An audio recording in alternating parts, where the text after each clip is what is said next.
Push that rock with Simpson math. Operations with complex numbers.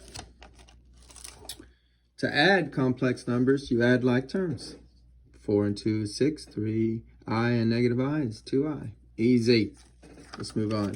Subtract, well, it's addition of the opposite. Distribute the negative, add like terms. Easy. Let's move on. Multiplication, well, we could FOIL, but that's boring. Instead, we will use the Mantra theorem. To use the Mantra theorem, we must switch to the trigonometric form of a complex number. A complex number has a trigonometric form where it's the modulus multiplied by the binomial cos of the argument plus I times sine of the argument. For shorthand, we just write CIS, but this looks like a monomial, so students get confused. Keep in mind, if you're going to use this shorthand, that CIS of the argument is really a binomial cos of the argument plus I times sine of the argument over which the modulus distributes. You have to distribute. You have to multiply the r by the cos and the r by the I sine theta. Now, each one of the complex numbers has a trigonometric form. And to multiply them, you just multiply the moduli and add the arguments. Multiply the moduli and add the arguments. You multiply the moduli here, get r1 times r2, and you add the arguments. Theta 1 plus theta 2 is the new argument. Easy peasy, lot more exciting than FOIL.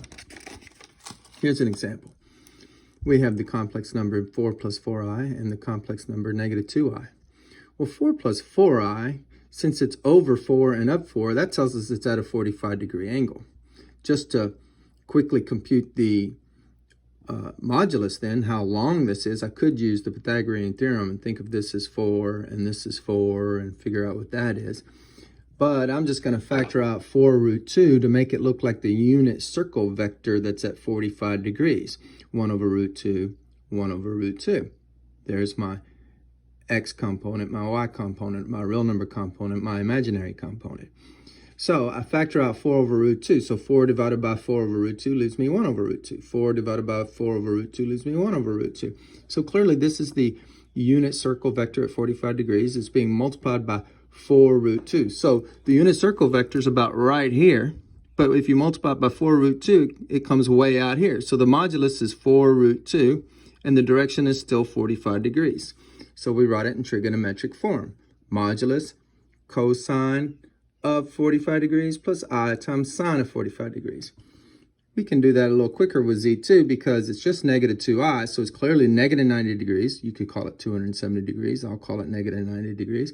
And it's clearly down 2, so the direction, aka argument, is negative 90 degrees, and the modulus is 2. To multiply, we multiply the moduli. So 4 root 2 times 2 is 8 root 2, and we add the arguments. 45 and negative 90 is a negative 45 degrees. Hey, it got longer. And instead of being on this axis or up here in this quadrant, it's now in this quadrant with a longer product. What do I mean by that is a larger modulus. Exponentiation. Well, to exponentiate, you just multiply that many times, which means you just multiply the moduli, 2 times 2 times 2, and add the arguments.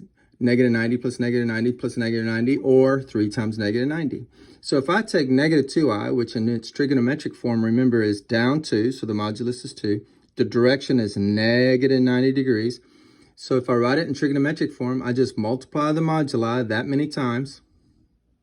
So I get 8 as the new modulus. And I add the argument, negative 90 degrees, that many times. So negative 90 3 times added together is negative 270. So it went from here. Then if you rotate negative 270, it goes all the way to here. So it actually rotated 180 degrees because its new argument is negative 270 degrees. And it got longer. By longer, I mean it got a greater modulus. Division. Let's take Z2 divided by Z1. Negative 2i over 4 plus 4i. Well, we can handle that with our conjugal visits. Pick the conjugate of the denominator and multiply the top and the bottom by that, so it's an algebraic form of 1. That could be fun, but let's pass. Instead, we'll use the Mantra theorem part 2. Divide the moduli and subtract the arguments. So we write our negative 2i in its trigonometric form, our 4 plus 4i in its trigonometric form. We divide the moduli, so we get 2 over 4 root 2, which reduces to 1 over 2 root 2. And we add the arguments. Negative 90 plus 45 is a negative 135 degrees. Now you should hear a nice little poetic ring to this theorem. If we're multiplying, then you multiply, well, there it is. You multiply the moduli and add the arguments. Call it the mantra theorem for that reason. And if you're dividing, you divide the moduli and subtract the arguments. Hopefully you hear the alliteration and the assonance in both of those poems. Now I invite you to explore whenever you do some multiplication or division. We just divided two complex numbers and we got this as the quotient. 1 over 2 root 2 is the modulus, and cis of a negative 135 degrees. Now remember, cis stands for cosine of the argument plus I times sine of the argument. Cos of the argument is, well, 135 degrees is rotate this way. You end up in quadrant 3, so it's negative root 2 over 2. Sine of a negative 135 degrees is also negative root 2 over 2. When I distribute this times this, the root 2's cancel, and 2 times 2 is 4. Again, distributing over here, the root 2's cancel, and 2 times 2 is 4.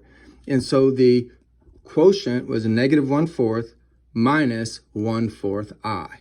So that would be, that's going to be notice that it's a fractional modulus, so the distance is very short. So it's a very short complex number, and its argument is a negative 135 degrees. Now we started off with a complex number that was down here 2 units on the negative imaginary axis, and a complex number that was way out here, way off the screen, because on this scale, if this is 1 over 2 root 2, 4 root 2 is way out here.